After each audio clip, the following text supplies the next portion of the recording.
Buenas tardes a todos y a todas, bienvenidos. Hoy nuevamente nos convoca este curso de capacitación para jueces y juezas de socios de la Asociación de Jueces del Paraguay. Hoy jueves 12 de octubre vamos a contar con la participación de nuestra colega, también secretaria general de la Asociación de Jueces del Paraguay, la apreciada Vivian López. Ella va a estar compartiendo con nosotros un tema bastante importante para toda la Judicatura Nacional: integridad judicial y uso de redes sociales. Algo demasiado importante, un tema bastante innovador para estos tiempos en donde el uso de la tecnología y las redes sociales es una constante para todos nosotros. Haciendo una pequeña y breve reseña de nuestra disertante, podemos decir que ella es jueza de primera instancia en lo civil y comercial del 18º turno de la capital. Es la primera jueza digital que tuvimos en el Paraguay.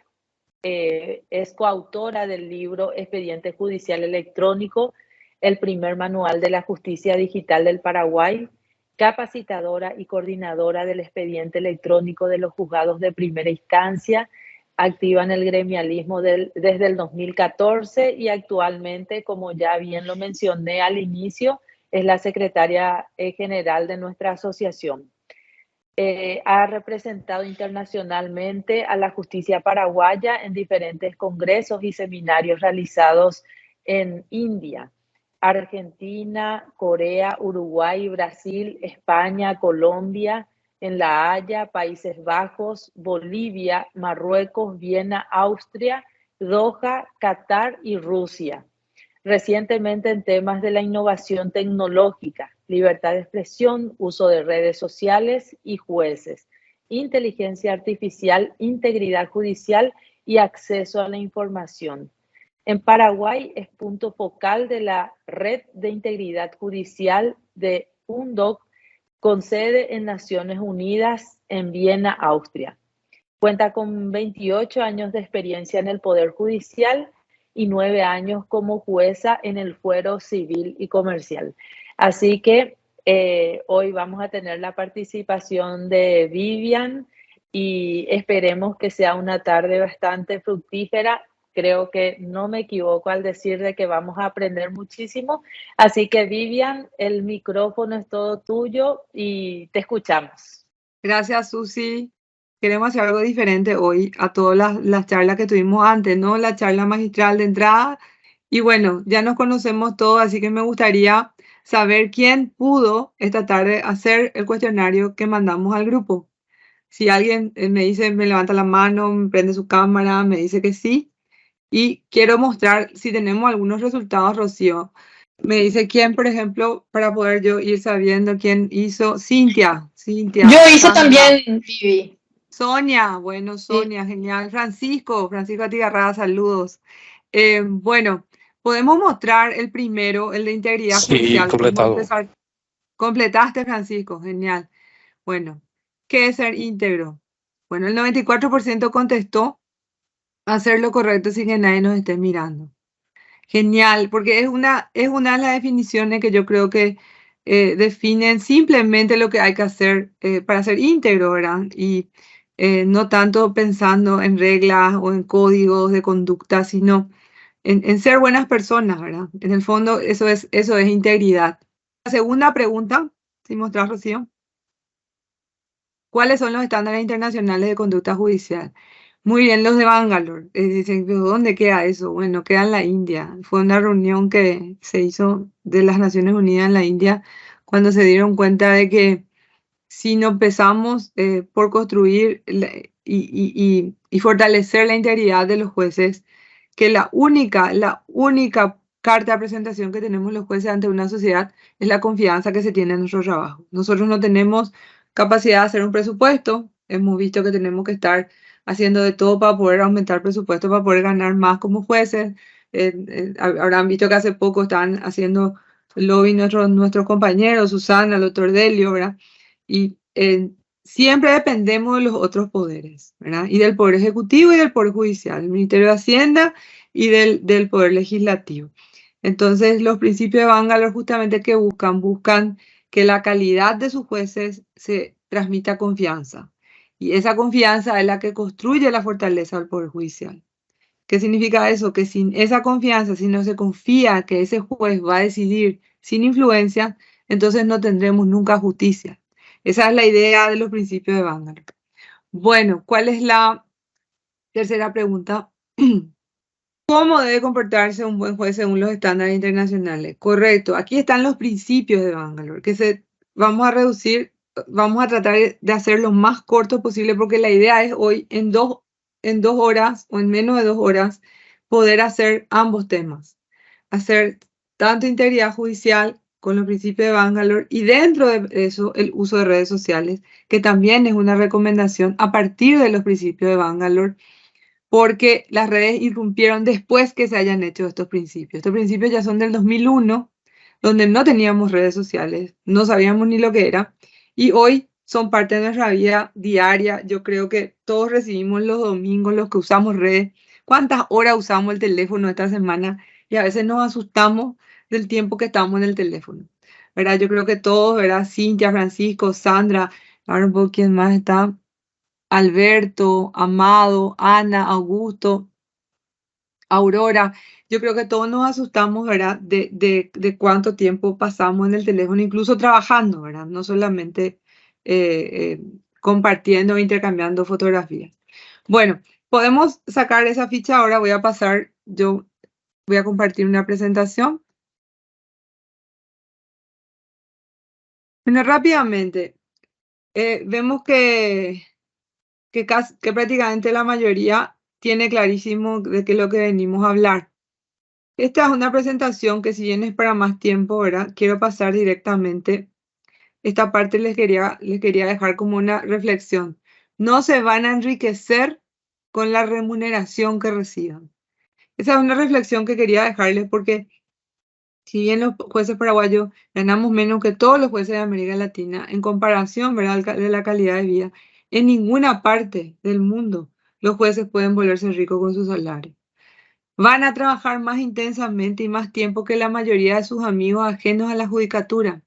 Todos sabemos lo que estamos en juzgados, sobre todo de primera instancia, la cantidad de juicios que tenemos los jueces de paz también, ¿verdad? Quizá en cámara, en algunos lugares más, en otros menos. Sabemos que nuestros compañeros de facultad de promoción que se dedican a la profesión tienen otro tipo de presión y tienen otro tipo de carga laboral, pero sabemos que la cantidad de juicios que nosotros manejamos, nunca un abogado va a llegar a manejar esa cantidad de juicios que nosotros manejamos diariamente. Cada palabra y acto de ustedes de carácter judicial, así como algunos otros actos y palabras, estarán igualmente abiertos a la crítica del público. Lo que digamos en una sentencia, lo que digamos en una reunión, lo que digamos en cualquier lugar público que sea fuera del ámbito privado de nuestra familia, se puede tomar, ¿verdad?, como una opinión, como una posición de cada uno de nosotros. Y la estima del público hacia la judicatura podrá verse erosionada por ataques injustificados y sin respuesta. ¿Qué significa eso? Que nuestra conducta, nuestras palabras, hasta nuestra manera de vestir puede influir en lo que nosotros hagamos, lo que nosotros digamos y lo que nosotros podamos dejar de decir. A veces es necesario que los jueces hablemos y que rompamos el silencio también. Pero qué palabras usamos y cómo las decimos va a hacer la gran diferencia. Bueno, los principios de Bangalore. Primero tenemos independencia. ¿Por qué primero independencia y luego imparcialidad? Eso es muy importante distinguir uno de otro. La independencia es luego la independencia del Poder Judicial. Es una independencia económica y de administración. Y es un principio de legalidad. No puede haber jueces si no hay esa independencia. Un juez deberá defender y ejemplificar la independencia judicial tanto esos aspectos individuales como institucionales. ¿Qué significa eso? De entrada, imaginemos que el Poder Judicial fuese una oficina de los otros poderes, no tendría un palacio de justicia. El solo hecho que en cada circunscripción exista un palacio de justicia y uno vea el edificio ya es una forma de demostrar la independencia institucional. Aunque sepamos y sabemos que ese presupuesto que financia eso viene del presupuesto, ¿verdad? Al final del día prácticamente todo viene del presupuesto central, pero aún así esa idea de tener el despacho judicial con la custodia, con la entrada, con esa administración propia que se tiene, eso ya es parte de la independencia. ¿Cuál es? No tenemos que pensar que la independencia es un privilegio, ni es una prerrogativa. La tenemos que entender como una necesidad. Pues un juez sin independencia es como un ser humano sin oxígeno, ¿verdad? Va a morir esa justicia si no tiene independencia.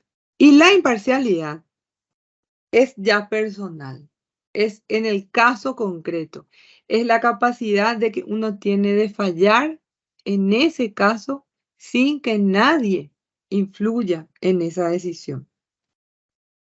La diferencia, por ejemplo, nos decía Carmen Argibay, uno debe ser independiente de sus propias convicciones. Esa es la independencia personal del juez, ya consecuencia de la independencia institucional. ¿Qué significa eso? Que si yo tengo una opinión sobre un tema, porque soy un ciudadano paraguayo o una ciudadana paraguaya, y tengo incluso una tendencia a opinar de cierta manera, no significa que esa forma de pensar va a influir en mi decisión de la sentencia cuando debo aplicar la ley. Tengo que tratar de ser lo más aséptico posible de mis propias opiniones. Porque una cosa es que yo piense de una manera cuando voy a educar a mi hijo o cuando voy a decidir algo en relación a mi comunidad como vecino, y otra cosa es cuando yo tengo que fallar en un caso concreto donde dos personas presentan o dos partes presentan un conflicto en el cual yo no puedo imponer mi manera de pensar. Eso es muy importante entender la diferencia entre independencia e imparcialidad. La independencia es la condición previa para que exista esa imparcialidad. Un juez puede ser independiente sin ser imparcial, pero un juez que no es independiente no puede ser imparcial. ¿Qué significa ser imparcial? Que no hay predisposición hacia una de las partes y tampoco un prejuicio hacia una de las partes, y menos aún un favoritismo. Y tampoco, y esta es la parte más importante de Bangalore y de del código de conducta, que ahí Yelmi va a ir pasando en el grupo los materiales para que tengan lo que quieran tener. Es muy útil para cuando uno incluso si tiene que apartarse de un juicio, ahí encuentra todas las causas posibles. No debe haber una percepción de que yo soy imparcial, perdón, de que yo soy parcial hacia una de las partes. ¿Qué significa eso? Que yo tengo que ser y parecer, por más que esa apariencia, si yo no la cuido, puedo confundir y puedo incluso dar una sensación de parcialidad que realmente no es. Un ejemplo concreto. En un caso que yo tuve hace poco, cuando estaba interinando un juzgado. Ustedes saben que cuando interinamos tenemos una cantidad inmensa de expedientes casi inhumana. Y en ese caso, en una de las partes era una sociedad anónima. Y perdón, una SRL. Y las cuotas sociales pertenecían a una persona que era el hermano de una chica que fue alguna vez compañera mía de colegio, hace muchísimos años atrás. Pero cuando yo estudié el expediente, no entré a mirar, digamos, las partes de la SRL, quiénes eran los que integraban, sino era la persona jurídica. Y cuando yo fallo, viene la recusación con causa diciendo que yo era amiga de ella, era amiga del hermano, que yo había ido a su casa a vacacionar en el verano en el año 94, cuando no había ni siquiera redes sociales. Y yo decía, Dios mío, ¿cómo saben todo esto? Decía, ¿verdad? Y bueno, entonces, ¿qué pasó ahí? A mí no me afectó en absoluto, ni sabía de la conexión, ni nunca había siquiera tenido contacto ni con el hermano ni con ella hace muchísimos años. Pero como esa imagen de imparcialidad se veía distorsionada por el hecho de esa relación que yo no puedo negar, que fuimos amigas, que fue compañera, que efectivamente yo alguna vez vacacioné en su casa en la playa, ¿verdad? Entonces ahí yo digo, bueno, como esto afecta el debido proceso, porque ya no se confía en mi decisión, me aparto. Pero simplemente para garantizar esa imparcialidad, que en realidad estaba totalmente, era legítima, mi imparcialidad seguía intacta, pero esa sensación y esa imagen había sido distorsionada, digamos, por esa supuesta relación en mi pasado, que seguramente a muchos de ustedes le pudo haber ocurrido, y sabemos bien que eso puede ser una manera también de dilatar el juicio. Pero si se llega a, a, a, a- a demostrar eso, en el sentido de que uno no tiene que dejar ningún resquicio de que esa imparcialidad sea objetada. Y ojo, una creencia personal, ya sea religiosa, ya sea política, ya sea futbolística, ¿verdad? Que hoy tenemos partido, no puede considerarse predisposición o prejuicio. Que yo opine sobre algo, como profesor, por ejemplo, tenga una opinión, no quiere decir que eso yo tengo que aplicar a a mi sentencia. Entonces, el hecho de que yo en una clase donde hay libertad de cátedra, donde hay libertad de expresión, opine sobre un tema específico, me pidan mi opinión, no quiere decir que esa opinión se vaya a plasmar en mi sentencia, en el caso concreto. Eso sí no puede ser motivo, por ejemplo, de recusación. Usted, Francisco Astigarraga, en tal clase dijo esto sobre los contratos, sobre la forma de interpretación. Entonces usted tiene una ideología X y bueno. Entonces eso se puede utilizar. No, eso no es fundamento para acusarnos de imparciales. Integridad. La integridad es esencial para el desempeño correcto de las funciones jurisdiccionales. Dijeron muy bien, es hacer lo correcto sin que nadie nos esté mirando. Ahora bien, ¿cómo hacemos eso? Decía en Shakespeare, a robar tiene el ladrón derecho cuando el juez mismo roba. ¿Qué significa eso? Que no se le puede cuestionar a alguien que se saltan las reglas si quien debe impartir las reglas es tramposo. Entonces, la integridad implica rectitud, probidad, honestidad y moralidad judicial. ¿Qué significa eso? No podemos nosotros mantener un elevado estándar de conducta pública si privadamente no lo hacemos. Entonces, tenemos que ser y parecer. Eso es la integridad.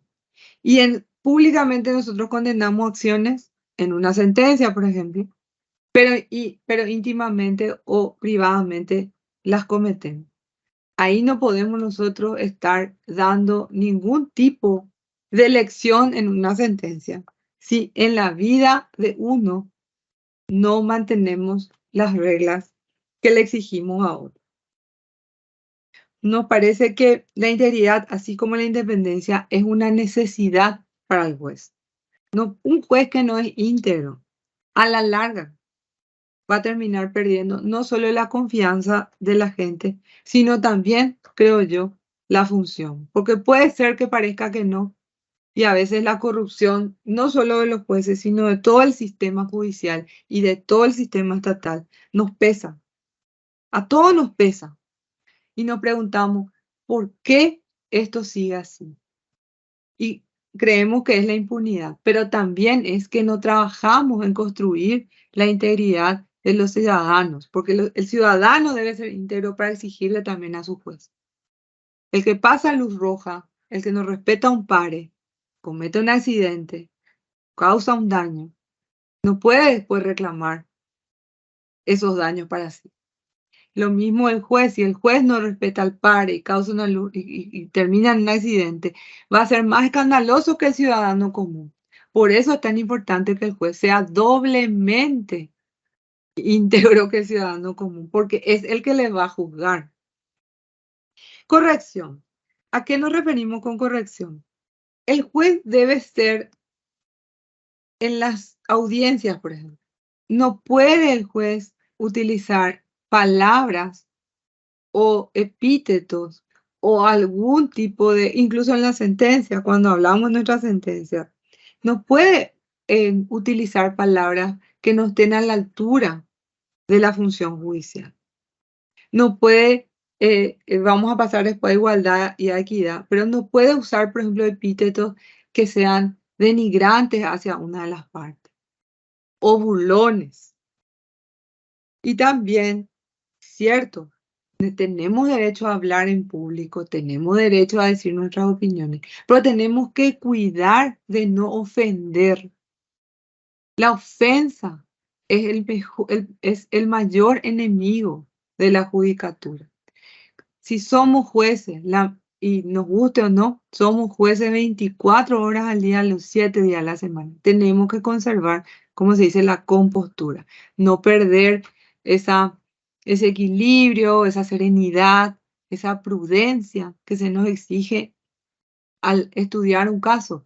También la tenemos que mantener en la vida diaria. Y esa corrección no solo debe ser en el despacho, con nuestro equipo de trabajo, tratando a todos por igual, dirigiéndonos de manera educada a los profesionales cuando vienen, cuando piden audiencias con el juez o en una audiencia cuando están las partes, a pesar de que las partes puedan perder a veces un poco el control, nosotros tenemos que tratar de mantener ese control, de tener ese equilibrio y de no perder esa serenidad que es que es la que todos esperan en el juez. Imaginemos un partido de fútbol en donde el árbitro pierde la compostura y se empieza a pelear con los jugadores. ¿Qué pasaría en una cancha? Bueno, hagamos el mismo ejercicio trasladado a la audiencia o trasladado a un día en el tribunal. La vida ejemplar y la fama que uno tiene es demasiado importante para que nuestra sentencia tenga peso. Vemos muchas veces que la prensa o las redes sociales comentan la sentencia sin conocer siquiera el derecho. Y nos enoja, nos enoja. Ahí tenemos que mantener esa serenidad y esa prudencia y esa tolerancia hacia la crítica. Ahí se ve nuestra corrección. Ahí se ve cómo podemos mantener el control sobre nuestros impulsos. Somos humanos, somos personas que tenemos diferentes caracteres, algunos más apasionados, otros menos apasionados, algunos más fríos, otros menos fríos. Pero es importante que nosotros mantengamos esa prudencia y ese control sobre nuestras emociones cuando somos objeto de crítica. Porque lo que se está criticando, y eso no lo olvidemos, si nosotros mantenemos corrección, mantenemos una apariencia de una vida ejemplar, de una vida serena, de una vida ordenada, privadamente también. Lo que se critica es la sentencia, no la persona del juez. Cuando se critica la apariencia, perdón, la sentencia, no la sentencia, sino la vida o la persona del juez, ya sea para denostarnos o denigrarnos o hacernos perder fuerza, nos sirve esa vida ejemplar, porque cae en saco roto. ¿Qué van a decir de una persona que le lleva a sus hijos al colegio, que vive de su sueldo, que vive en una casa de acuerdo a lo que gana, que le trata bien a sus vecinos, que es un buen padre, una buena madre, que es un buen hijo, una buena hija, que se conduce con educación en el supermercado, en la calle, en el tribunal? ¿Qué pueden decir de una persona así? Pueden no gustarle la sentencia y criticarle los argumentos, y tenemos que estar preparados para ello. Y ni siquiera contestar, porque la crítica es libre. Pero cuando afecta el honor de la persona, entonces ahí, cuanto más nosotros trabajemos en estos principios, en mantenerlo y en entrenarnos en ello, menos van a poder, digamos, atacar la persona del juego de esa jueza que dictó esa sentencia. igualdad. Este es quizás para mí personalmente el principio más difícil y más importante. Porque el principio de igualdad, que si bien nuestra Constitución garantiza, ¿cómo lo aplicamos en la realidad, en la cotidianeidad? Garantizar la igualdad de tratamiento de todos ante un tribunal es esencial para desempeñar debidamente las funciones jurisdiccionales. ¿Qué significa eso? Significa juzgar sin prejuicio, porque juzgar con prejuicio es deshonestidad. Y esta frase no es mía, no es de Bangalore, es de un colega nuestro que una vez en un encuentro que hicimos en Diálogo por la Justicia, yo la anoté y la dejé como una máxima. Es de nuestro colega Hugo Garcete, que hoy es miembro del Tribunal de Apelación de Primera Sala, 17 años después de primera instancia. Una vida impecable, sentencias que nos gustan más, que nos gustan menos, pero siempre bien fundadas. Y él decía en esta reunión que tuvimos con la prensa, con la sociedad civil, juzgar con prejuicio es deshonestidad. Y es cierto, cuando nosotros anteponemos los prejuicios que todos tenemos, porque todos tenemos algún prejuicio internamente, inconscientemente incluso. Podemos tener algún prejuicio racial, algún prejuicio en el sentido de la igualdad entre hombres y mujeres, algún prejuicio religioso, si nuestra religión quiere influir demasiado en nuestras decisiones, y algún prejuicio con relación a alguna etnia o minoría o diversidad sexual, o incluso algún prejuicio con la discapacidad. Todo eso influye en la decisión, y garantizar que todos sean iguales ante la ley significa juzgar sin prejuicio alguno, de manera completamente neutral, no dejarse influir por ese prejuicio. Y eso quizás, creo yo, y esta es mi opinión personal, es lo más difícil para un juez en Paraguay, para un juez en Sudáfrica, para un juez en Alemania, para un juez en India, o en Estados Unidos o en México. Creo yo, es uno de los más difíciles y quizás es el que más daño hace cuando no se aplica. Porque el resultado de juzgar con prejuicio es 100% una sentencia injusta. Quizás legal, pero injusta. Competencia y diligencia. ¿Qué significa eso? Que un juez sea competente y que sea diligente. No solo que firme mucho y tenga al día su despacho, que combata la mora, lo cual es muy importante, tratar de que lo más importante no esté atrasado. Pero también significa entrenarse, tener los conocimientos jurídicos al día, desarrollar habilidades. ¿Qué significa eso? Si yo como juez me cuesta comunicarme, por ejemplo, con las partes cuando hay audiencia, desarrollar las habilidades de comunicación, estudiar si es necesario, ser meticuloso, no dejar los detalles, no ser ligeros ni superficiales al estudiar un caso, no permitir que algún tipo de adicción personal influya en nuestro trabajo. Podría ser algún tipo de medicación, droga, alcohol. Eso tenemos que tratar de mantener una vida sana para estar mentalmente y físicamente sano. Y también cómo se entiende la incompetencia, la falta de experiencia. Cuando uno empieza se entiende, pero después de unos años ya no. Si uno tiene problemas de personalidad, temperamento, no se controla, pierde los estribos, le trata mal, incluso puede tratarle mal a funcionarios porque no está, digamos, en un día bueno, ¿verdad? O sea, todo ese tipo de cuestiones influyen en nuestra competencia y nuestra diligencia. Y mantener los 3 atributos más importantes en los cuales uno tiene que trabajar: la paciencia, la dignidad y la cortesía. La cortesía, yo creo, es el mejor en el sentido del día a día, del trato diario. Nosotros, a pesar de la cantidad de trabajo, a pesar de las presiones, debemos mantener esa cortesía en el trato interno y también externo. Y si tenemos que hablar incluso con la prensa, y nos molesta a veces lo que nos dice, tenemos que tratar de mantener esa cortesía, porque nunca olvidemos que lo cortés no quita lo valiente. En este punto del último de los principios, me gustaría agregar la diligencia y la competencia en cuanto a adaptarse a las nuevas tecnologías. Aprender, ¿verdad?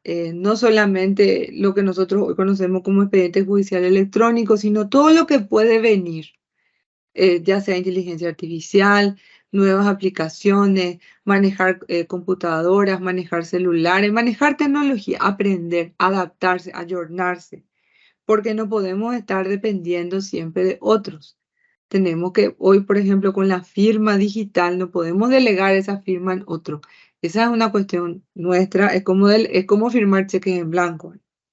Y en esto es muy importante el rol que cumplen las asociaciones.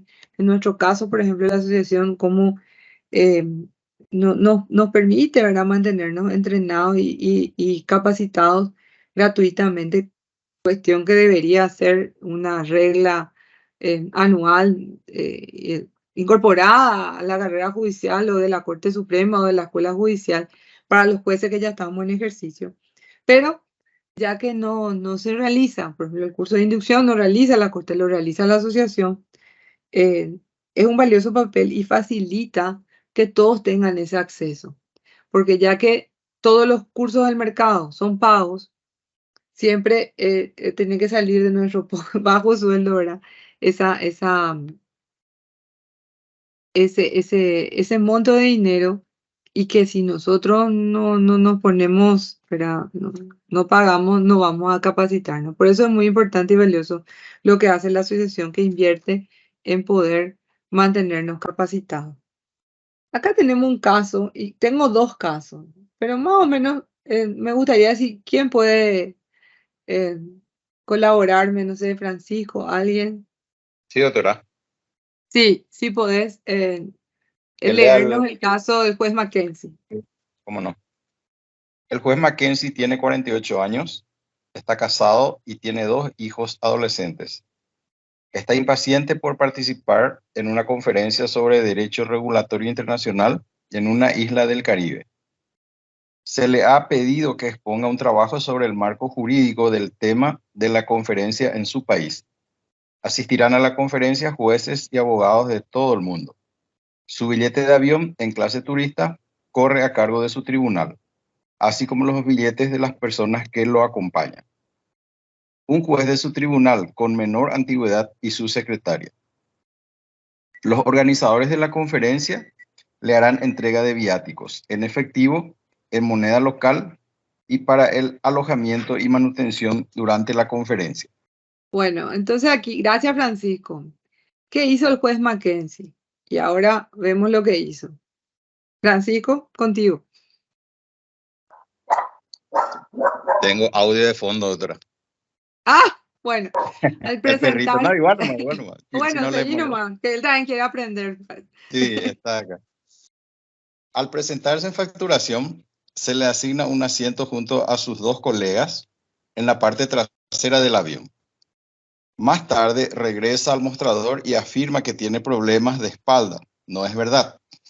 Y que el juez así consigue que se le traslade a clase ejecutiva y no informa de ello a sus compañeros. Con su billete en clase ejecutiva, se presenta en la sala VIP y disfruta de su almuerzo y bebidas gratuitas. Al marcharse, se lleva un par de botellitas de alcohol, como ve que hacen otros, a pesar de los carteles que indican que no pueden sacarse nada de la sala. Al llegar al aeropuerto de destino, el juez Mackenzie se dirige a la sala VIP, alegando que es juez y viaja en clase ejecutiva. Saluda a sus 2 compañeros, qué cara dura, que están perdidos en una larga cola ante las autoridades de inmigración. Al salir del aeropuerto, se encuentra con una vieja amiga, una atractiva jueza viuda que vive en la zona. Inmediatamente la jueza los invita, tanto a él como a sus colegas, a cenar con ellas en su casa. Acepta la invitación para sí, pero la declina en nombre de sus compañeros sin hablar con ellos, alegando que estarán demasiado cansados. Al final de una distendida velada, su amiga lo invita a hospedarse en su casa durante la conferencia, en la habitación de invitados, lo que acepta con mucho gusto. Ahí continúa. Al llegar a la conferencia al día siguiente, solicita que le abonen las dietas de la conferencia para sufragar todas las comidas y el alojamiento. Durante el día habla por teléfono con su mujer y sus hijos y les dice que el hotel en que se hospeda es fantástico. El segundo día de la conferencia, sintiéndose un poco culpable con sus compañeros, los invita a cenar en un restaurante caro de la zona. Antes de volver a casa, el juez compra a su anfitriona un impresionante ramo de flores como gesto de agradecimiento. También hace un generoso donativo a una entidad sin fines de lucro. El juez Mackenzie no expone trabajo en la conferencia porque afirma que lamentablemente lo dejó olvidado en su despacho. No había escrito ningún trabajo. En cambio, toma numerosos apuntes en la conferencia con la intención de informar a sus colegas jueces a su regreso. Gracias, Francisco. Mackenzie lo que hizo, y Mackenzie se puede llamar López, se puede llamar Tigarraga, puede ser cualquiera de nosotros, ¿verdad? Que va a una conferencia y utiliza, digamos, los viáticos, se queda en la casa de alguien para no pagar el hotel, se ahorra el viático, usa desastre el Mackenzie, dice Susana, ¿cierto? Entonces, si ustedes bajan después, no sé si ya enviaste, Jeremy, este librito que está en digital, que es los comentarios relativos a los principios de Bangalore. Este caso Mackenzie, ustedes van al comentario 145 y ahí van a encontrar lo que más o menos todos estamos pensando, ¿verdad? ¿Y qué dice el comentario 145? Deber de distinguir entre la utilización correcta e incorrecta de las funciones jurisdiccionales. Que él sea juez no le habilita a mentirle a la aerolínea, que yo creo que muy pocas nos creerían hoy en día por ser jueces, no nos van a dar el lugar ejecutivo si es que uno no paga. Entonces, o por ejemplo lo que hizo de irse a la casa de alguien y ahorrarse el viático y decirle a su familia que sí está en el hotel. O sea, está mintiendo a su familia, está mintiendo a sus colegas y está mintiendo a quienes le invitaron a la conferencia, porque ni siquiera preparó, ¿verdad?, su charla.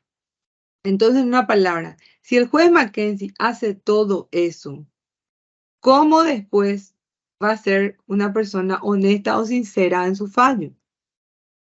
¿Se dan cuenta? No sé si alguien tiene algún comentario. Francisco, Dani, alguien. Dice Lidia, o sea, el juez está actuando como tal y trabaja como es. Y sí, yo creo que desde el momento que miente y en el momento que trata de obtener ventajas que no le corresponden, podemos pensar que sus sentencias son a cambio de ventajas. Y ya se duda de esa persona. Hay que decirle a Mike. No será. Harvey. Le diré en la mañana. De Yanira está viendo novela, parece, ¿verdad? Bueno, sí, te escucho, Francisco. Encuadra exactamente con lo de hacer lo correcto aunque nadie nos vea. Exacto. Por eso es tan importante tener ese simple, por eso les puse eso, porque eso es lo que define lo que tenemos que hacer. Nosotros estamos solos en nuestro despacho, nadie nos ve, ¿verdad? Y tenemos que saber que tenemos que hacer lo correcto.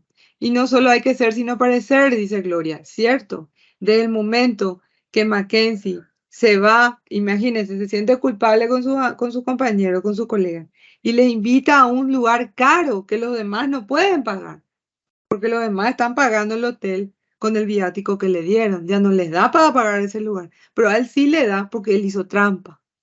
Entonces con eso se está otra vez mostrando de que él sigue haciendo trampa.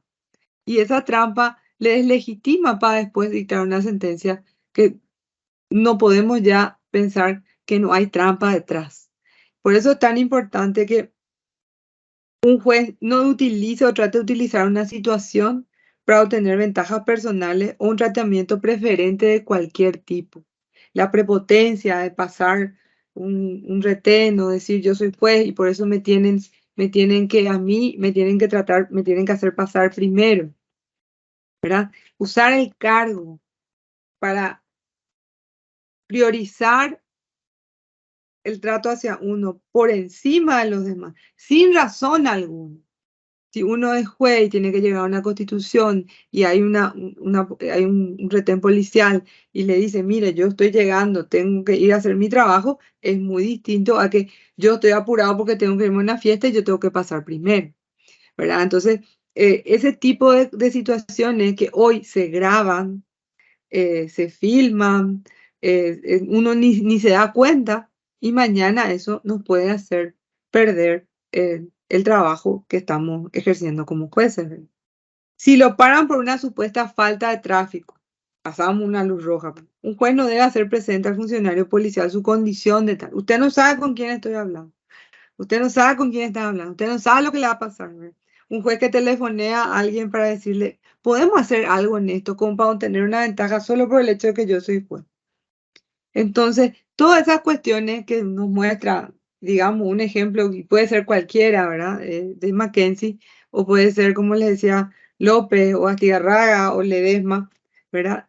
Todo eso, ¿qué hace? Desprestigia al final del día la confianza de todos los jueces.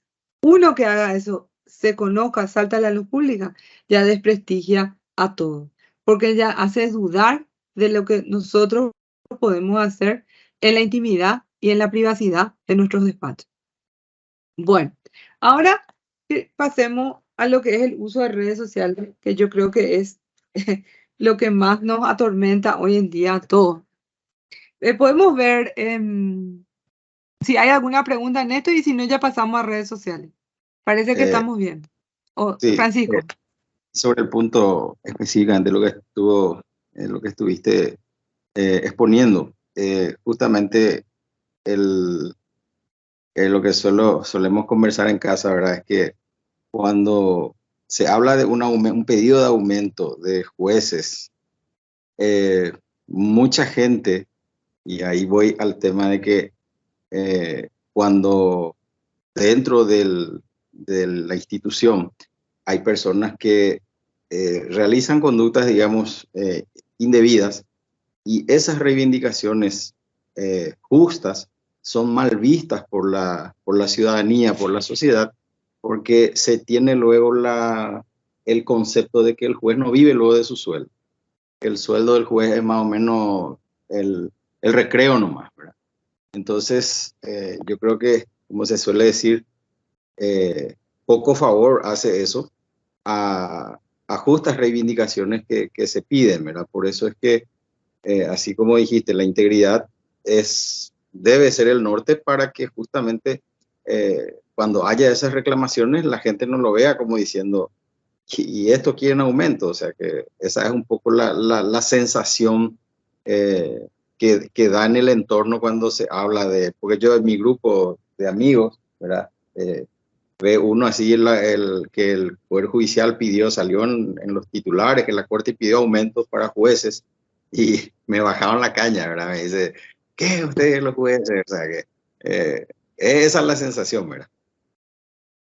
Totalmente de acuerdo, y no crea que para quienes estamos más, digamos, expuestos a la cabeza, ¿verdad? Cuando vamos y hablamos, por eso no me gusta hablar de aumento, sino de actualización, ¿verdad?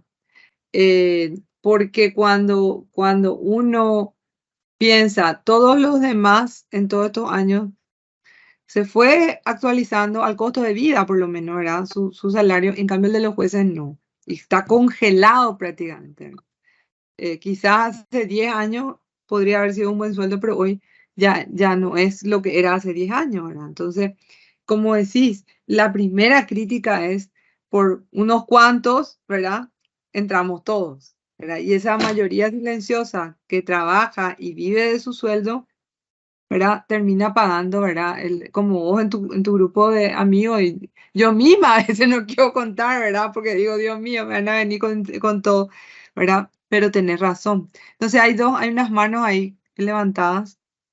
Vivian, Susana, sí. yo quería aportar nomás algo breve con relación al tema de los pedidos que hacemos. Justamente por eso es importante, creo, ¿verdad? Que a veces esa exposición que hacemos en redes que no sea muy ostentosa, porque si nosotros por más que nosotros honestamente estemos debiendo, pagando un pasaje por un merecido viaje que tenemos por vacaciones y para poder despejarnos en alguna playa o donde sea, si nosotros hacemos una ostentación o mostramos en redes, disfrutamos, no digo que esté mal, pero en el momento en el que nosotros nos vamos y solicitamos algún tipo de reajuste salarial, entonces lo primero que te critican es eso, por más que sea algo que nosotros nos merecemos, que creemos que es algo justo, igualmente eso finalmente se ve perjudicado cuando estamos ante esa exposición. Y eso nomás quería comentar. Ahora, como dice Susi, vamos a ver justamente el tema de las redes. Y en este año quiero hacer hincapié en la seguridad. Si bien todos estamos más enfocados en lo que es el aumento del tema del salario, que es prioridad para todos prácticamente, yo sé que eso es nuestra prioridad, la seguridad no puede dejar de ser también una prioridad. Hace poco nomás tuvimos, ¿verdad? En el caso de nuestra colega, mi tocaya Vivian Quiñones y su hermana, que fueron atacadas en su casa, ¿verdad? En Pedro Juan Caballero, y tuvimos las reuniones, ¿verdad? Lo más que nos de seguridad con la gente del Ministerio del Interior, con el ministro, con su equipo, lo que más nos recalcaron es la seguridad que uno mismo tiene que tener en relación a su vida de todos los días, a su vida cotidiana. Y así también, y eso afecta también lo que hablábamos en la integridad, como dice Francisco, hablamos en casa, esa misma conducta que nosotros tenemos que trabajar, tiene que trabajar nuestra familia. Nuestra familia no puede ser muy diferente a nosotros. No podemos nosotros tener una vida austera y nuestra pareja o nuestros hijos tienen otro tipo de vida, ¿verdad? O sea, nosotros mantenemos un nivel de austeridad, un nivel de no tentación, pero nuestra pareja o nuestra familia no. Quiere decir que alguien está mintiendo. Y eso es ser y parecer, como alguien decía recién, ¿verdad?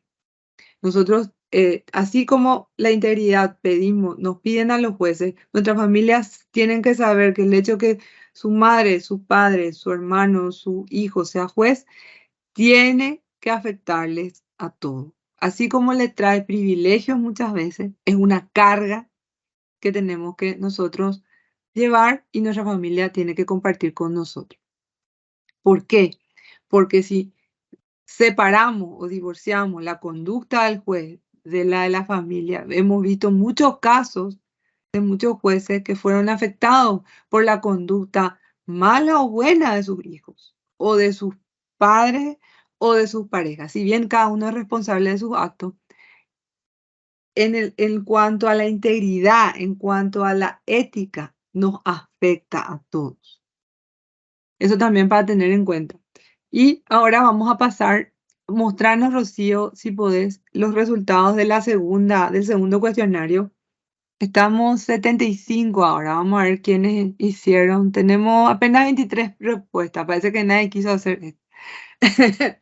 ¿Puede un juez usar redes sociales? 73% dijo que sí.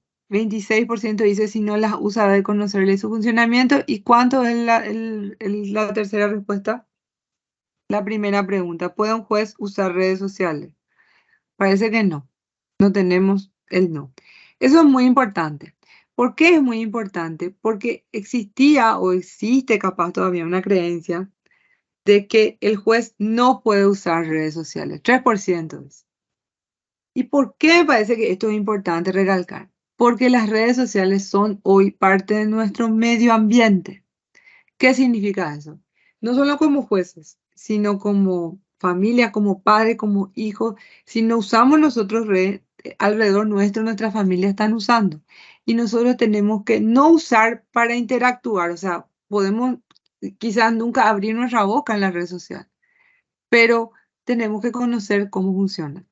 Y tenemos que conocer cómo se interactúa, los peligros que hay. Si somos padres y tenemos hijos chicos, tenemos que saber a lo que se van a exponer nuestros hijos y aislarnos de la red social, Es decir, yo no uso Facebook, yo no uso Twitter, yo no uso Instagram, y no conocer cómo eso funciona, los algoritmos, lo que nosotros somos el producto, todo eso si nosotros desconocemos. ¿Qué va a ocurrir?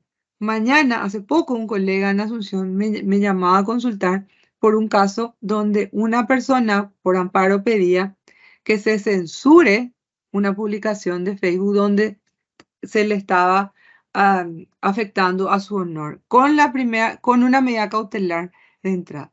Entonces, si nosotros no conocemos cómo funcionan, cómo se crea un perfil, qué son las configuraciones de privacidad, y no sabemos todo ese mundo paralelo que hay en la red social y en la internet, ¿cómo mañana vamos a fallar con conocimiento y cómo vamos a saber cómo resolver el caso? Porque este es un mundo nuevo que se va abriendo y se hace camino al andar. No está todo escrito, se está recién empezando a regular las reglas éticas de la aplicación de inteligencia artificial. Las redes sociales todavía son plataformas prácticamente inimputables. Todavía no hay reglas que le obliguen en casi todo el mundo, ¿verdad? Entonces, ¿cómo un juez va a ser diligente y va a ser competente en fallar en un caso de red social si desconoce cómo funciona? Bueno, segunda pregunta. ¿Puede un juez interactuar en redes sociales con seudónimo? Sí, dice el 16%. Puede, ¿verdad? No es recomendable, dice el 83%. Estoy de acuerdo. Está prohibido, 0%. Sí, podemos, está permitido usar el seudónimo. No está prohibido en ninguna parte. Pero siendo jueces, yo creo que es bueno usar nuestros nombres. ¿Por qué? Pero esto es una cuestión simplemente de recomendación. Porque imaginemos que la red social es como la calle. Cuando uno sale a la calle, si va a salir de incógnito, se viste diferente, se pone anteojos, usa otro peinado, quizás hasta se tiñe el pelo. Se tiene que disfrazar, que es lo que hace el seudónimo. Y uno cuando no se sabe quién es, puede incluso perder un poco, digamos, la compostura, el norte, el límite. Pero si uno es el de siempre y todos le ven, sus vecinos le conocen y va por la calle, entonces siempre se comporta de la manera que siempre se comporta, ¿verdad? Entonces, para mí, por lo menos personalmente, creo que no es recomendable usar seudónimo, pues el autocontrol tiene que ser aún mayor cuando uno usa seudónimo que cuando no usa. El anonimato en Internet, muy criticado por muchos, es una garantía de la libertad de expresión, sobre todo en los países donde la Internet se controla, se corta, ¿verdad? Es muy necesario para justamente evitar que se corte esa libertad de expresión. Siguiente pregunta. ¿Qué tipo de fotos debe evitar compartir un juez por su seguridad? Como les dije, vamos a irnos más a lo que es de la seguridad en esta charla de hoy. La foto de sus hijos, familia y revelar ubicaciones, 71%. Todas las fotos, puede publicar todo si tiene configuración de privacidad. Eso es muy importante, ese 28% que cree, y por eso es importante conocer el funcionamiento de las redes sociales, que cree que hay privacidad en las redes. Lamento comunicarles que es muy relativa esa privacidad. Una vez que uno publica una fotografía y sube incluso la del perfil de WhatsApp, ya es imposible recuperar eso. Puede recuperarlo, pero evitar que circule ya es imposible. Es como la calle, ¿verdad? Lo que uno dice en la calle tiene que estar dispuesto a aguantar, ¿verdad? Al contraataque si es que tiene un interlocutor que le quiere discutir, hasta insultar. Por eso yo creo que no es recomendable y que la foto de los hijos tenemos que mantenerlas para nosotros, para nuestra familia, sobre todo los menores. La foto de la familia para evitar que nuestra familia pueda incluso en los casos de jueces que tienen casos, digamos, serios y todos los casos son importantes, pero digamos casos cuestionados, casos penales, casos peligrosos, la foto de la familia por la seguridad de la familia, mantenernos, digamos, en reserva. Y las ubicaciones nunca hay que revelar. Eso sí que nunca. Eso nos pidieron en el Ministerio del Interior y les voy a hacer mucho hincapié en eso. Seamos o no jueces penales, tengamos o no casos de riesgo, nosotros no podemos revelar ubicaciones. Y voy a repetir, nosotros no podemos revelar ubicaciones. ¿Por qué? Porque con eso nos exponemos, le exponemos a nuestra familia, le exponemos a nuestros seres queridos e incluso a nuestra comunidad cercana, a nuestros propios amigos. No tenemos en Paraguay aún esa conciencia de la inseguridad hasta que pase algo muy grave. ¿Y para qué vamos nosotros a permitir que pase algo muy grave? Revelando nuestras ubicaciones. Creo que eso podemos haberlo visto, y pueden algunos estar o no de acuerdo, pero una manera de facilitar al crimen conocer dónde uno está es revelando el lugar en tiempo real. Como decía Susana, todos nos merecemos unas buenas vacaciones, cierto, pero no hay necesidad de publicarlas en tiempo real ni en el momento en que estamos ahí. Porque cualquier persona enojada, no necesariamente de un caso serio penal de narcotráfico, ¿verdad? Que se sintió dañada y que puede estar queriendo algún tipo de venganza, al nosotros revelar la ubicación y al nosotros mostrar quiénes son nuestros seres queridos, le estamos exponiendo tontamente, sin necesidad alguna. Y si bien hay discusión todavía en el mundo, sí, y creo que muchos dicen que no, otros dicen que sí. Si WhatsApp es una red social, les diría que hasta en WhatsApp es peligroso revelar fotografías en los grupos grandes, ¿verdad? Y sobre todo en grupos que no sean de extrema confianza. Un screen de pantalla, un comentario, algo puede costarnos muchos dolores de cabeza en el mejor de los casos y en el peor de los casos poner en peligro nuestra seguridad o la de nuestros hijos o la de nuestra familia. El tema de las rutas, cuando uno va de un lugar a otro, revelar que está en tal parte, que en tantas horas llego, estoy entrando al gimnasio, estoy saliendo del shopping, entré a la fiesta de cumpleaños de fulano, todo eso no hay que contar. No hay necesidad. No hay necesidad alguna de publicar ese tipo de movimiento que uno hace. No sé si hay alguna pregunta. Y Bueno, los que están en Facebook, por ejemplo, si no estuviéramos, nos perderíamos las clases del profesor Segura. tenés razón. Las redes sociales hoy democratizaron la enseñanza. Lo que antes uno tenía que recorrer kilómetros, ¿verdad? Incluso invertir mucho más dinero porque tiene que trasladarse, incluso pagar hotel o estar 2 o 3 días en Asunción o irnos a Ciudad del Este o qué sé yo, bueno, o viajar hasta Buenos Aires para escucharle a algún profesor. Hoy podemos hacerlo de la comodidad del hogar y desde un celular, ¿verdad? Entonces, totalmente de acuerdo. Sí, Miriam, te escucho, Miriam. Hola, Miriam, ¿qué tal?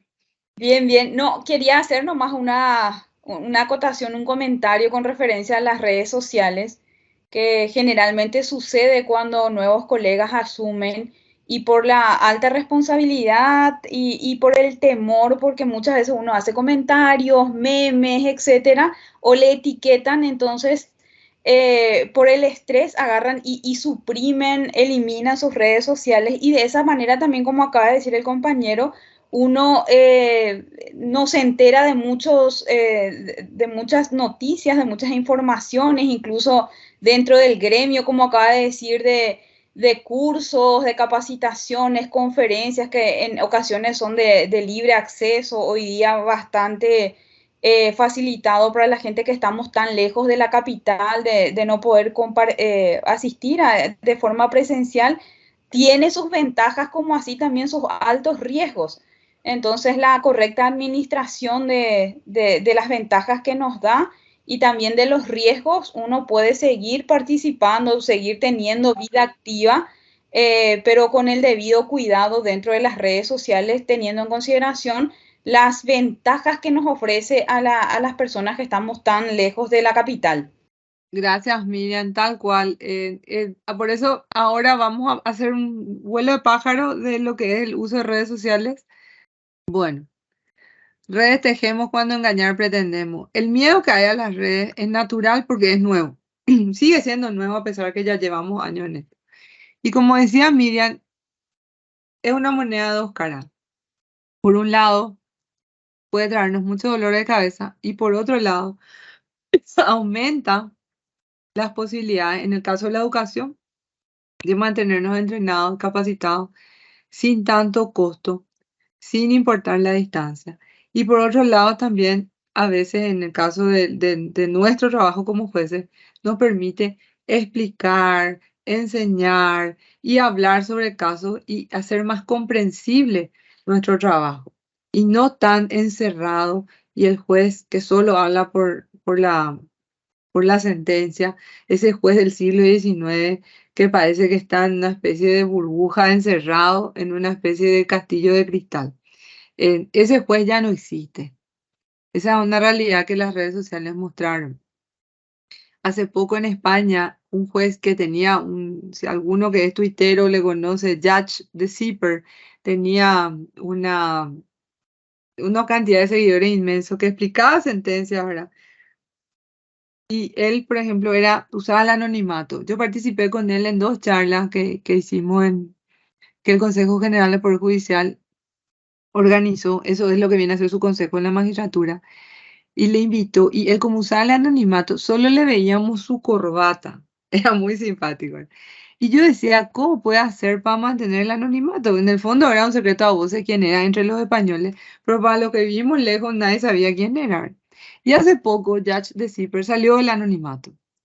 ¿Por qué? Porque encabezó una campaña de recolección de fondos para una enfermedad poco conocida en España, porque alguien de su familia la tenía. Entonces dijo, voy a hacer un libro. Y como tenía tanta fama ya como pues, digamos, en redes sociales, hizo un libro y con los fondos de ese libro empezó a visibilizar la necesidad de que se tenga que invertir en la investigación de esta enfermedad.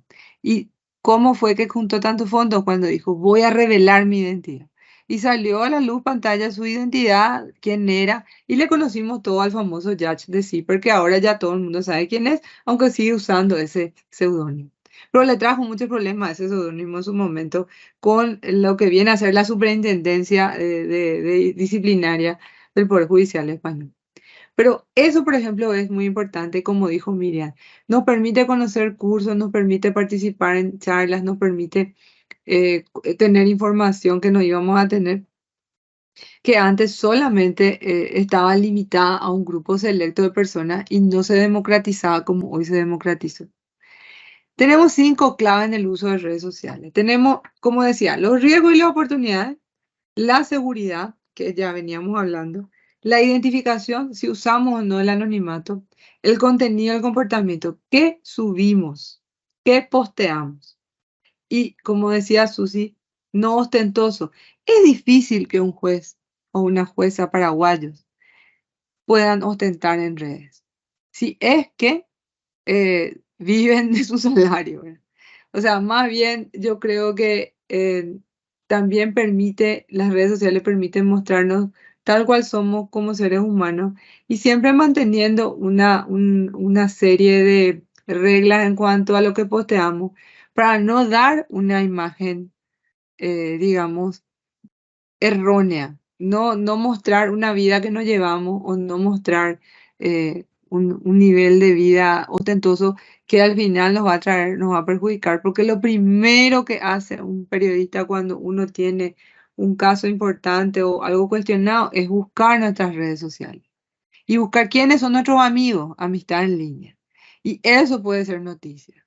¿Quién es nuestro amigo? ¿Quién nos sigue? El tema de la amistad en Twitter no, ahí no hay, pero en el caso de Facebook sí es bien importante uno seleccionar porque el día de mañana eso puede traernos problemas en nuestros casos. Yo les pasé, no sé, Jeremy ya compartió, ¿verdad? ¿Qué hace las directrices no vinculantes? Que es sobre lo que más o menos yo armé esta charla y que aquí tienen ¿cómo se llama, verdad? Estas son reglas que no son obligatorias, que muchas veces presentan a la Corte de manera que la Corte las incorpora al Código de Ética, porque nuestro Código de Ética está hecho más o menos para cuando apenas había Internet, y que son actuales y nos muestran esto que les decía, cómo comportarse, qué postear, usar o no anonimato y las reglas de seguridad. Como le decía, el tema de los riesgos de oportunidades, eso ya venimos hablando y es importante involucrarnos en las comunidades que uno sirve. Hoy en día hasta las colectas para los casos de personas enfermas se hacen por redes sociales, ¿verdad? Hasta para ayudar uno necesita estar en la red social. Por eso yo creo que ese 3% con el tiempo va a ir desapareciendo y mal que mal uno que otro va a tener algún tipo de red social para estar conectado con lo que está pasando. Porque es toda una realidad paralela a la realidad física, esa realidad virtual. Es importante que nosotros hablemos con nuestros hijos, con nuestros esposos, con nuestras esposas, con nuestros padres, con nuestros hermanos, con la gente que nos rodea y que vive con nosotros sobre el uso, cómo funciona y cuál es su alcance. ¿Por qué? Porque nosotros podemos cuidarnos mucho, pero como le decía, a nuestra familia no. Y eso nos puede traer problemas. El me gusta también tenemos que cuidar a qué le ponemos me gusta. Hoy, por ejemplo, tenemos, está la campaña del Consejo en la Magistratura y más de uno tiene su favorito internamente y lo sabe en su interior. O puede ser que su esposo o su esposa esté incluso trabajando, su padre, su madre, alguien.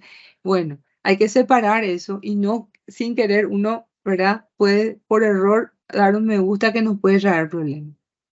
También está la intensidad y la diligencia y la competencia laboral. Eso de sacarse fotos cuando uno está trabajando y decir, estoy al día, estoy trabajando por la patria y hacernos, mientras el horario de trabajo, no usemos redes sociales. Redes incluye WhatsApp.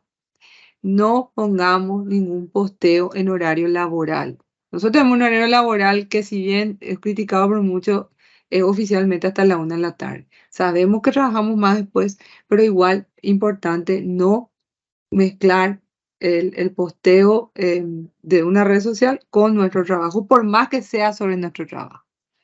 Si es un caso importante, la prensa va a tuitear, la prensa va a publicar y después de la 1 nosotros vamos a poder darle el retweet que queramos. Y el uso institucional, si fuese malo usar redes sociales, si fuese contraproducente, ni la Corte, ni la Fiscalía, ni el Ejecutivo, ni el Presidente de la República, ni ninguna de las autoridades nacionales ni mundiales usaría red social.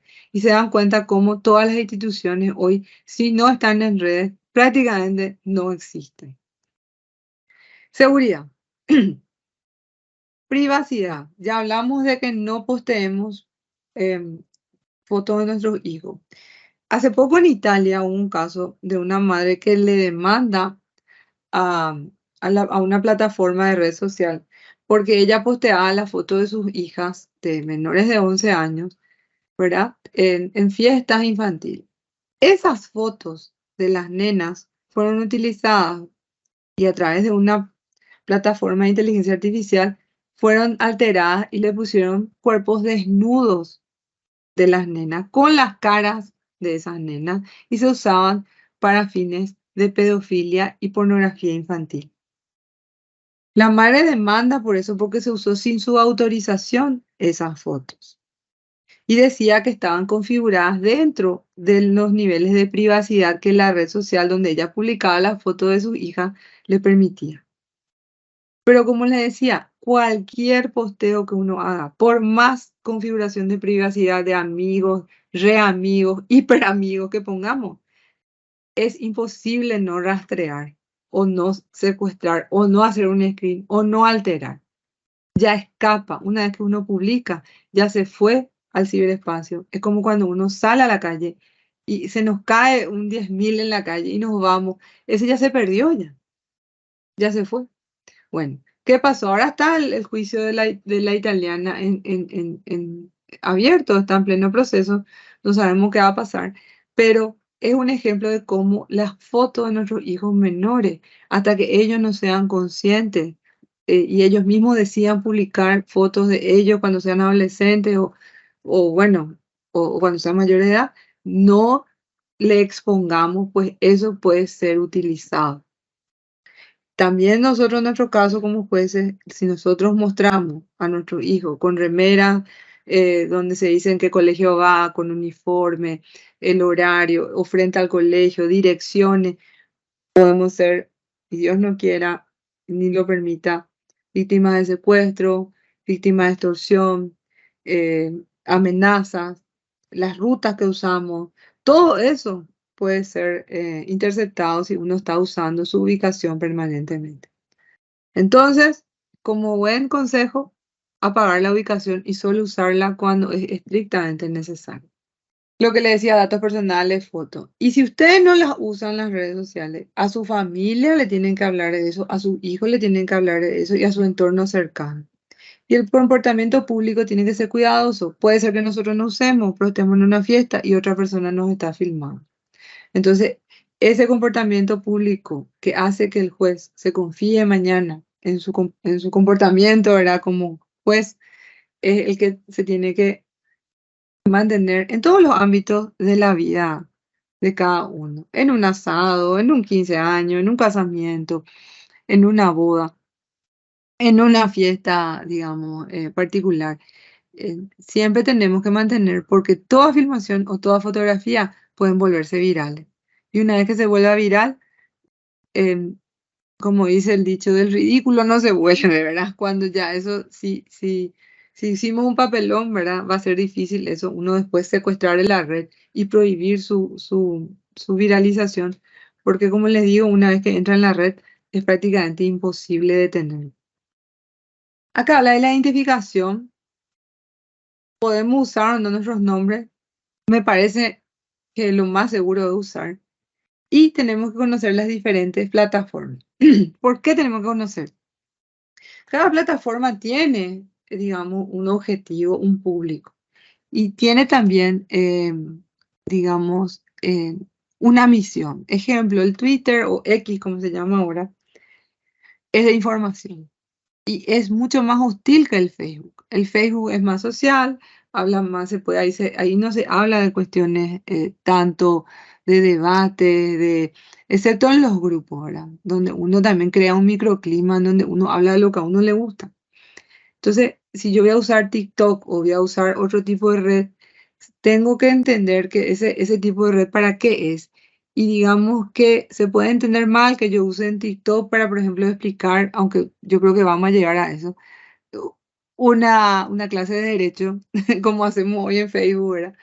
Entonces, yo creo que se puede llegar, pero es importante entender la misión de cada red para saber en qué lugar uno tiene que hablar de lo que tiene que hablar. Instagram, por ejemplo, es más social, es más de ventas, es de promoción de productos, ¿verdad? Entonces también siempre hay que cuidar de que nuestro nombre de jueces no se vea relacionado a promoción de ningún producto o de ningún tipo de promoción de alguien en el sentido económico.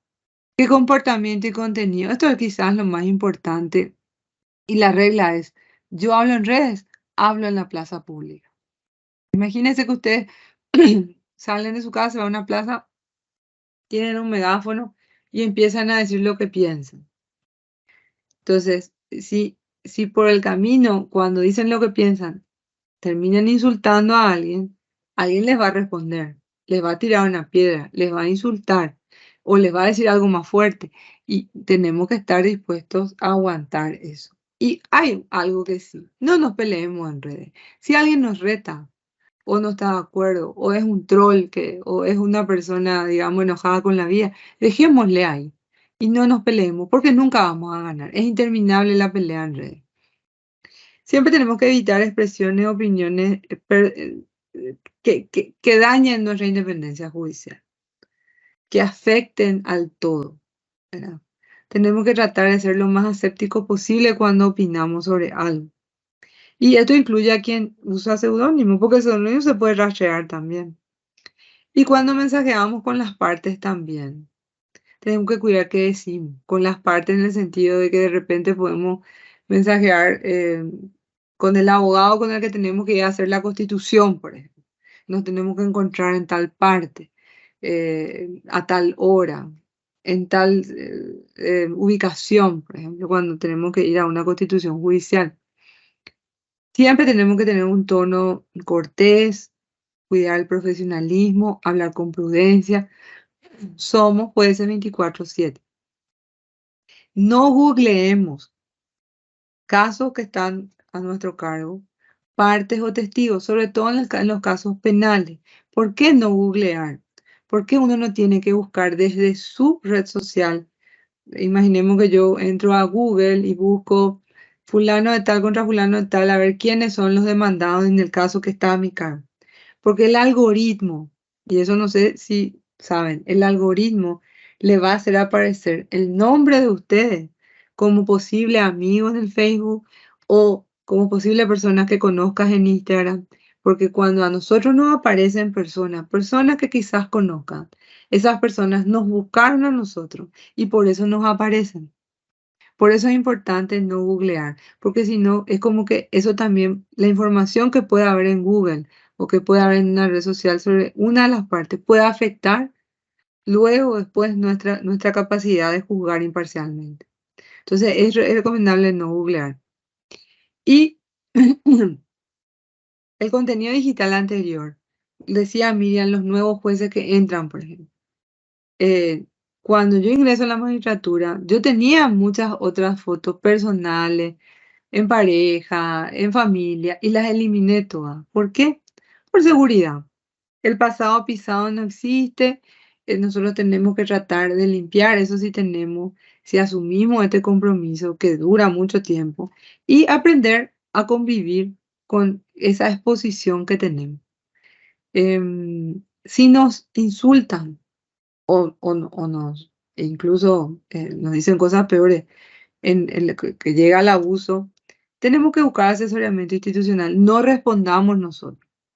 En ese caso, si alguno de ustedes tiene algún caso o tiene algún problema de alguien que le está persiguiendo, llámenos a la asociación. Nosotros tenemos un equipo de prensa, podemos hacer el asesoramiento de cómo responder o quizás no responder ese tipo de situaciones, porque siempre uno sale perdiendo si responde, digamos, cuando uno está nervioso o cuando uno está enojado. Y seguir temas de interés. Cuando uno tiene ciertos temas que le gusta, ejemplo, me gusta el medio ambiente, o ejemplo, estoy siguiendo la guerra en Israel, o ejemplo, estoy siguiendo las elecciones en Argentina, ¿verdad? Siempre te va a aparecer el algoritmo, te va a tirar eso y solo te va a mostrar lo que a uno le interesa. Por eso es importante incluso a veces navegar un poco en cuestiones con las que uno no comulga. Ejemplo, de repente en Chile se polarizó mucho la política y se fueron a los dos extremos. Entonces, ¿qué pasa cuando uno va a los dos extremos? En un extremo, que era la derecha conservadora, solo se leía entre ellos lo que opinan los pro, los que le siguen a ellos. Y lo mismo en la izquierda, digamos, extrema, ¿verdad? Y ya no se cruzan, el algoritmo ya hace que no se cruzan. Entonces uno no escucha opiniones distintas que no nos gustan, pero que tenemos que ejercitarnos y entrenarnos para escuchar. Ejemplo, yo que si quizás no comulgo con mi ley, entonces le sigo a mi ley para ver y escuchar lo que dice, para practicar y ejercer hacer ese ejercicio de tolerancia, de leer y escuchar algo que no me gusta escuchar.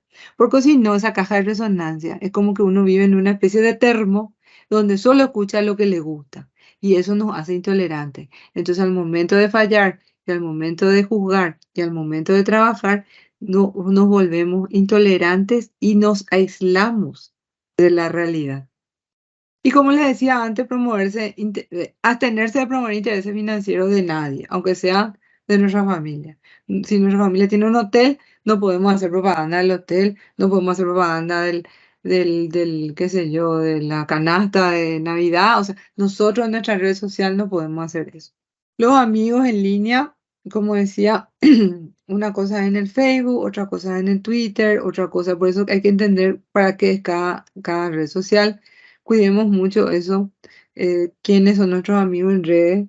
Y hay veces que incluso nuestros mejores amigos de toda la vida no son nuestros amigos en redes porque no necesitan serlo. Y no usemos el bloqueo. El bloqueo es muy importante no usar porque ese bloqueo que nosotros usamos, que nosotros hacemos cuando alguien nos insulta o no, podemos silenciarle. porque no tenemos por qué escuchar insultos cuando son infundados. Pero no bloqueo porque eso van a usar en nuestra contra.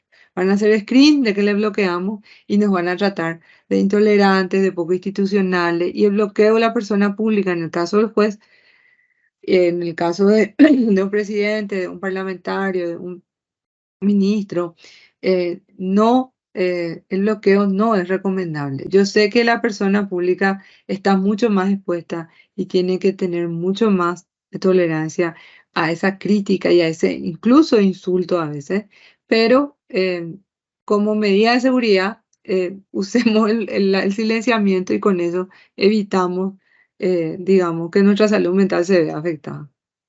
Esto es lo que hacen los jueces checos, ellos hicieron sus propias reglas. También están los de la AMB, la Asociación de Magistrados del Brasil.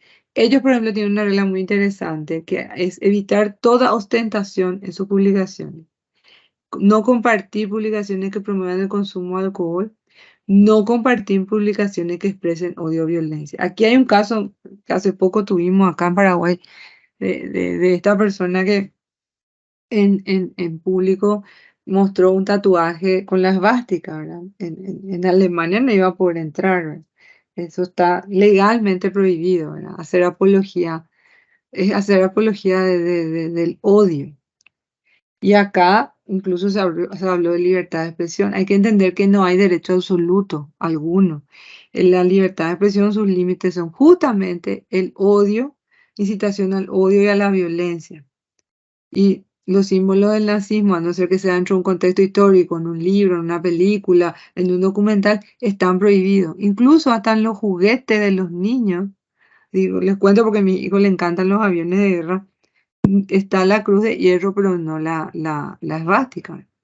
Entonces, me parece que es bastante importante de que se tome en serio ese caso, que no se lo tome en burla y de que se vea eso como no se puede ir por ahí incitando al odio ni a la violencia en pos de la libertad de expresión. También, por ejemplo, prestar atención al uso correcto de la ortografía, dicen los brasileños. Eso es muy importante porque hoy en día todos prácticamente con el dedo gordo escribimos, ¿verdad? A veces se nos va mal y un juez no puede tener errores ortográficos. Es así nomás, simplemente. Un juez que no escribe bien va a perder la confianza de los demás, porque si escribe mal, si no sabe escribir su idioma, ¿cómo va a saber decidir? Y tampoco hacer de las redes sociales como un diario de vida. Hoy me levanté, hoy tomé tal café, hoy tomé tal té, hoy me tomé el mate a tal hora. No, nosotros no somos influencers, nosotros no somos personas que promocionamos productos, nosotros somos jueces. Esto es de la Unión Internacional de Magistrados, ya desde el 2019. Ellos ya decían ahí que uno no tiene que responder, como decíamos, directamente los insultos, porque eso genera al final interminables peleas. Acá está una colección de jueces de Twitter y acá solamente les quiero mostrar Ricardo Pérez Manrique, que es, creo que hasta hoy es presidente de la Corte Interamericana de Derechos Humanos en San José, de Costa Rica. Sí, él es un gran tuitero y a través de él uno se va enterando, ¿verdad?, de todo lo que está haciendo la Corte Interamericana al minuto y al momento que él llegó a la Corte y que llegó, pues, que fue electo presidente, la forma de comunicar en la Corte cambió completamente. Hoy prácticamente es imposible no enterarse de lo que la Corte Interamericana decide, estemos o no de acuerdo con su sentencia. Acá está el famoso Judge de CIPER que les contaba, que ya sabemos quién es. Y acá, por ejemplo, está Carlos Viader Castro, que es un magistrado que sí, él es abiertamente gay y él abiertamente hace, digamos, activismo a favor de los derechos de los homosexuales en España. Y siempre entra de repente en discusiones, ¿verdad?, con los más conservadores, pero son discusiones muy interesantes porque son discusiones con argumentos.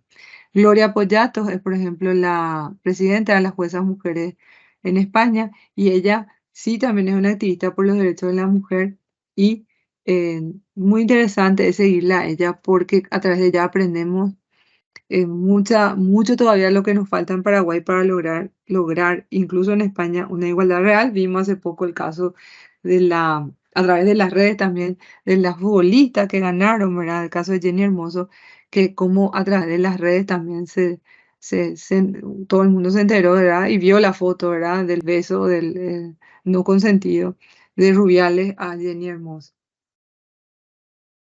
Acá les dejo un mini recordatorio de qué hacer y qué no hacer. Creo que quedó claro que no tenemos que abusar del anonimato, que no tenemos que negarnos a conocer cómo son las redes sociales y su uso, que no tenemos que responder a los insultos, que no tenemos que revelar ubicaciones, datos o fotos y que no tenemos que opinar sobre juicios en curso, ni que estén en curso nuestro, o sea, bajo nuestro cargo menos, y ni de los demás colegas.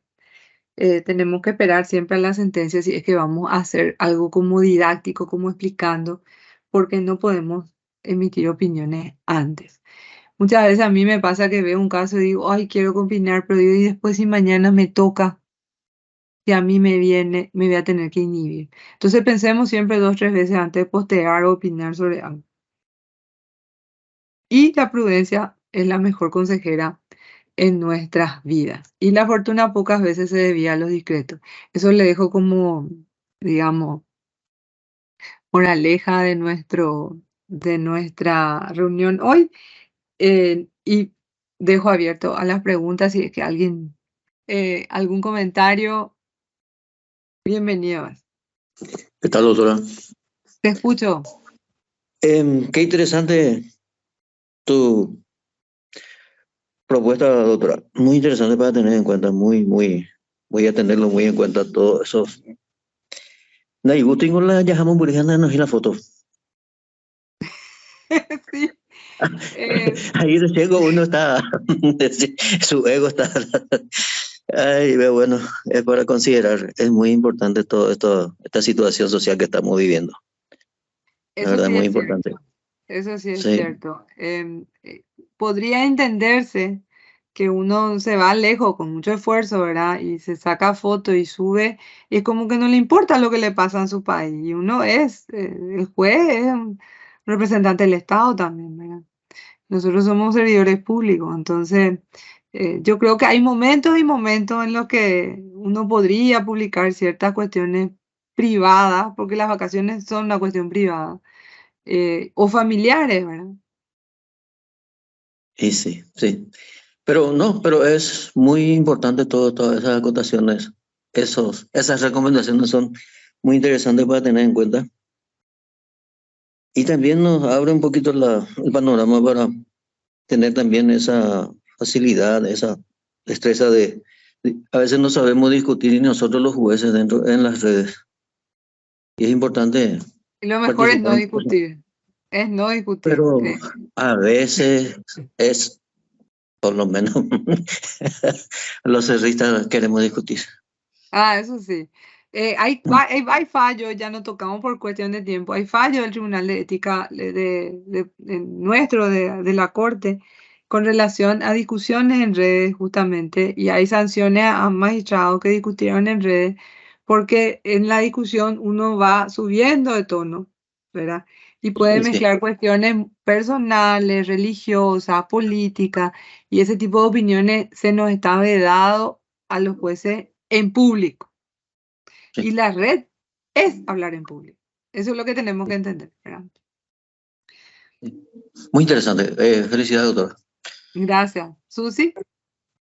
Sí, Vivian, creo que ya no hay más preguntas, simplemente hay felicitaciones por la exposición del día, de la fecha.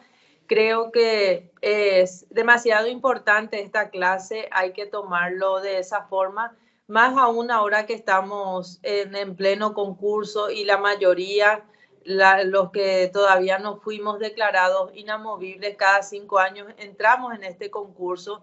Y creo que es el momento de mayor exposición que tenemos.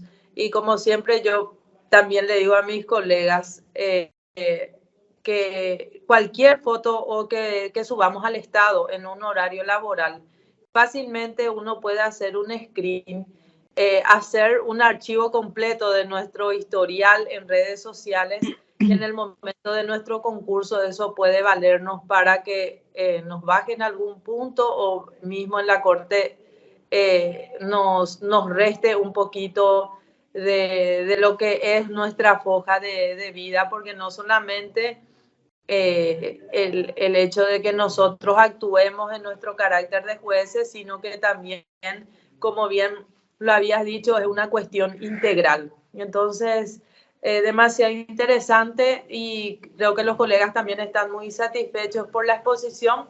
Tenemos que repetir siempre este tipo de capacitaciones porque nos ayuda, a veces ya sabemos, conocemos, pero nos ayuda a recordar. Entonces le vamos a pedir a los colegas, si no hay ninguna Que abran pregunta, las cámaras, así nos pongan vemos. sus cámaras. Aquí Sí. hacemos la foto oficial del día de la fecha para poder ir despidiéndonos. Y la próxima clase creo que va a ser en este mismo mes, para el recordar un poco.